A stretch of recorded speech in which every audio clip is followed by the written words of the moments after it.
네, 잔매거진에서 가장 말랑말랑하고 부드러운 코너, 또 여러분들이 많이 기다리는 코너입니다. 문화가 산책 시간입니다. 네, 오늘은 다양한 책 이야기를 전해주실 텐데요. 자, 이다의 북칼럼니스트 자리해 주셨습니다. 안녕하세요. 안녕하세요. 네, 오늘은 또 어떤 흥미로운 시간을 마련해 주실 건가요? 네, 오늘은 한국에서도 많은 사랑을 받고 있는 일본 소설가들의 작품들을 여러분께 소개해드릴 생각입니다. 네. 일본 소설. 제 주위에도 일본 소설 읽으시는 분들 굉장히 많아요. 대표적으로 윤소혜 씨가 그런 것 같은데. 네, 저도 많이 해요. 일본 네. 소설의 매력이 뭡니까? 일단 한국 소설이라고 하면 요즘에는 약간 달라진 부분들이 있지만 기본적으로 약간 순문학이라는 경향이 있죠. 그래서 조금은 어렵고 좀 인생의 본질적인 질문들에 대해서 굉장히 깊이 있게 다가가는 책들이 많은데, 일본 소설의 장점이라고 하면 엔터테인먼트 문학이라고 부릅니다.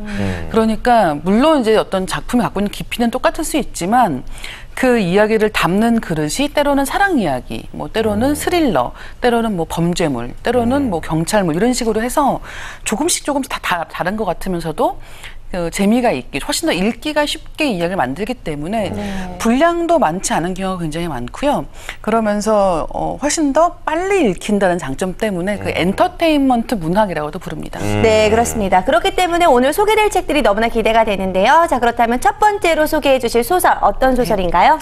첫 번째 책은 뭐 따끈따끈한 신간이기도 하고 지금 가장 잘 팔리고 있고 가장 화제를 모으고 있는 책입니다.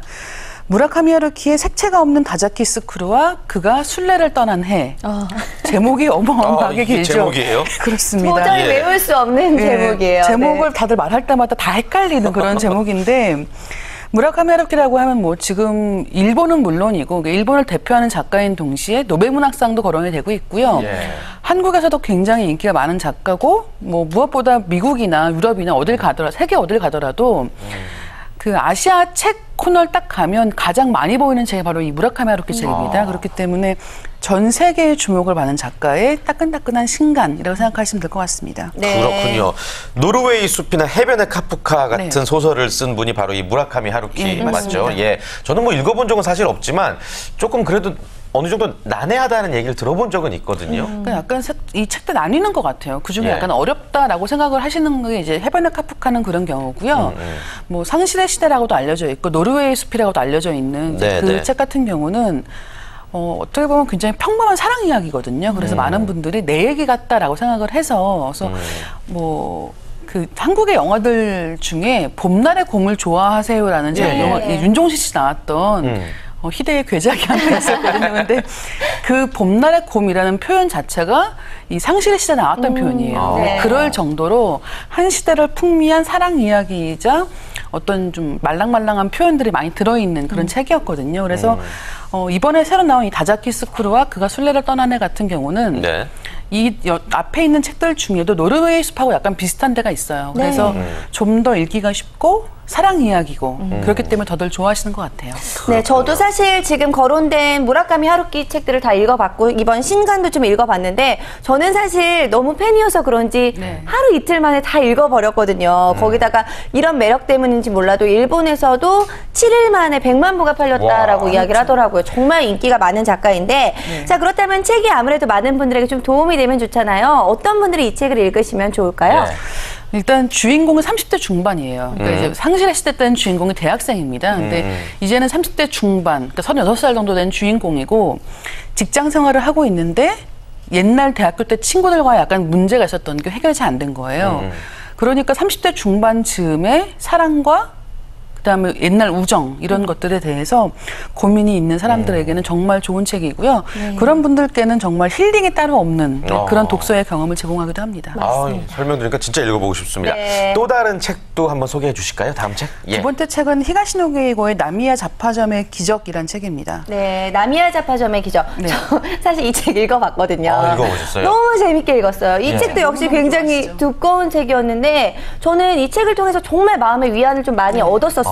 근데 아무래도 전작들과 이 너무나 다른 책들을 이번에 좀 히가시노 게이고가 좀 써낸 게 아닌가라는 생각도 들었습니다. 이제 전작들 같은 경우는 많이들 아시는 책이 용의자 X의 헌신이라는 책이에요. 그러니까 그 책은 이제 영화도 만들어졌을 정도로 한국에서 용의자 X의 원작입니다. 네. 그래서 원래는 히가시노 게이고가 굉장히 범죄물을 많이 썼었어요. 예. 그래서 미스터리 작가라고 알려져 있었는데 이 나미야 잡화점의 기적의 특징은 뭐냐면 그 3.11 대지진 이후에 일본 사람들의 마음을 치유해 준다라는 얘기를 굉장히 많이 들었었습니다. 그러니까 범죄물은 아니거든요. 근데 주인공들은 범죄자들이에요. 그러니까 좀도둑 3명이 30년 동안 비어있던 한 잡화점에 들어가게 됩니다. 근데 거기에 편지가 와 있는 걸 뜯어보게 되는 거예요. 이제 그러면서 이 고민을 상담하는 편지는 왜 썼을까? 왜 여기에 와 있는 걸까? 비어있는 가게에 온 이 편지를 보면서 아, 이 사람들은 지금 어떻게 되는 걸까? 라면서 이제 마음을 졸이기 시작하는 거예요. 그러면서 이제 그 편지의 사연 각각이 하나의 옴니버스 영화처럼 여러 개의 이야기들을 만날 수가 있고요. 그러니까 역시 이제 분량이 많은 것처럼 보여도 각각의 이야기를 짧게 읽어갈 수 있는 굉장히 편한 구성으로 되어 있고 말씀드린 것처럼 3.11 일본 대지진 이후에 일본 사람들의 마음을 치유해줬다라는 평을 들을 정도로 읽다 보면은 처음엔 이제 좀도둑 이야기로 시작을 했다가 나중에는 가끔씩 이제 우는 분들도 계시고요. 나도 이런 잡화점에 편지 한 통 쓰고 싶다라는 마음이 드는 그런 책입니다. 네, 그래요. 저도 정말 공감할 수밖에 없는 게 정말 모두가 다 사연이 있는데 그 사연들이 어쨌든 하나로 다 해결이 되는 거잖아요. 아, 이런 나미야 잡화점이 있다면 편지를 보내서 제가 그때 느꼈던 고민들을 좀 해결해보고 싶다라는 마음이 들었거든요. 너무나 그래요. 재밌는 책이니까 저도 역시 추천해드리도록 하겠습니다. 알겠습니다. 윤서희 씨가 이렇게 독서를 열심히 한다는 사실에 많은 분들이 놀라고 계신 것 같습니다. 예.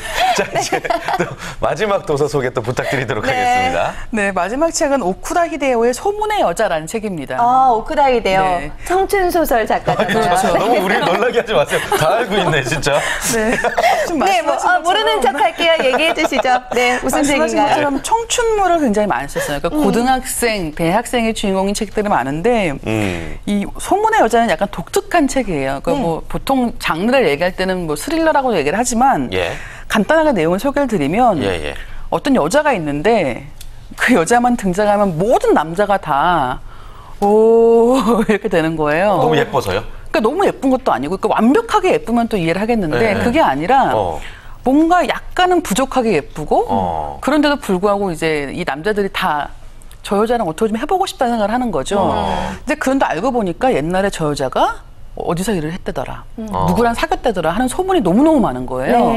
그러니까 이제 그 여자가 진짜 어떤 사람인지는 알 수가 없으나 그 여자를 다 좋아하고 있고 그다음에 그 여자랑 관련된 남자들의 소문이 엄청나게 많기 때문에 그 소문의 진상은 무엇일까를 파헤쳐가는 그런 내용입니다. 아, 근데 사실 오쿠다 히데오라는 작가 자체를 좀 주목해볼 필요가 있을 것 같은데요. 뭔가 너무나 재밌으면서도 풍자가 있는 그런 소설들을 지금까지 많이 썼었잖아요. 그러니까 이 작가의 대표작 중에 한 편이 공중꾼이라는 책입니다. 근데 이 책은 한국에서도 정말 많이 팔렸는데 그 이유가 뭐였냐면 처음에는 그냥 입소문으로 팔렸어요. 근데 그러다가 무슨 공기관, 뭐 대기업 이런 데서 이 책 이제 높으신 분들이 읽으시고 야, 이 사람 정말 재밌다라고 해서 이 책을 공동 구매를 하기 시작을 한 거예요. 근데 그러면서 뭐 대기업이나 아니면 공기관에서 필독도서 이렇게 분류가 되면서 굉장히 인기를 많이 얻었고요. 그중에 남쪽으로 튀어 같은 경우는 최근에 또 한국에서 김윤석 씨 주연의 영화로 영화화가 되기도 했습니다. 네, 남쪽으로 튀어. 그렇군요. 오늘 소개해 주신 세 권의 책의 공통점이 이제 모두 남자 소설가라는 점인데 여류 소설가들도 일본 여류 소설가들도 유명하신 분들 많죠. 그렇죠. 일단 뭐 에쿠니가오리 같은 경우는 연애 소설의 뭐 대가 같이 불리고 있는데 이제 뭐 에쿠니가오리 책은 아무래도 남자분들보다 여자분들이 훨씬 좋아하시는 것 같아요. 여자 작가들의 훨씬 더 좋아하는 식의 그런 좀 정말 간질간질한 사랑 이야기가 많고요.